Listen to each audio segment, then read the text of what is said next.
యమ్మీ యమ్మీ సగ్గుబియ్యం అండ్ సేమియా పాయసం ఎలా చేసుకోవాలో చూద్దాం రండి. ఫస్ట్లీ మనం సగ్గుబియ్యాన్ని హాఫ్ అన్ అవర్ నానబెట్టుకోవాలి. నెక్స్ట్ స్టవ్ ఆన్ చేసుకొని ఒక ప్యాన్లో 2 టీ స్పూన్స్ గీ వేసుకొని అందులో సేమియాని కొంచెం వేయించుకోవాలి. ఇది లైట్ గోల్డ్ కలర్ వచ్చిన తర్వాత తీసి పక్కన పెట్టుకోవాలి.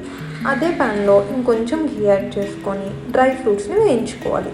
ఇది కూడా లైట్ గోల్డ్ కలర్ వచ్చిన తర్వాత తీసి పక్కన పెట్టుకోవాలి. నెక్స్ట్ ఇంకో బౌల్లో మిల్క్ బాయిలింగ్కి పెట్టుకోవాలి. మిల్క్ బాయిల్ అవుతున్నప్పుడు మనం నానబెట్టుకున్న సగ్గుబియ్యాన్ని వేసుకోవాలి. నెక్స్ట్ సగ్గుబియ్యం కొంచెం ఉడికాక అందులోని మనం సేమియాని కూడా వేసుకోవాలి. సగ్గుబియ్యం బాయిల్ అవడానికి ఎక్కువ టైం పట్టదు, సేమియాకి కొంచెం టైం పడుతుంది. సగ్గుబియ్యం ఉడికిందో లేదో తెలుసుకోవడానికి చిన్న టిప్ చెప్తా. సగ్గుబియ్యం అనేది మనకి పైకి తేలుతుంది అనమాట, అలా అయితే మనకి ఉడికిపోయినట్టు. సేమియా ఉడికిందో లేదో ఒక 10 మినిట్స్ తర్వాత మాన్యువల్గా చెక్ చేసుకోండి. ఉడికిపోయిన తర్వాత ఇప్పుడు మనం షుగర్ యాడ్ చేసుకుంటాం. నేను 1/2 లీటర్ మిల్క్కి 7 స్పూన్స్ షుగర్ అయితే యాడ్ చేసుకున్నాను. మీరు ఇంకొంచెం షుగర్ తినే వాళ్ళైతే ఇంకో 2 స్పూన్స్ యాడ్ చేసుకోండి.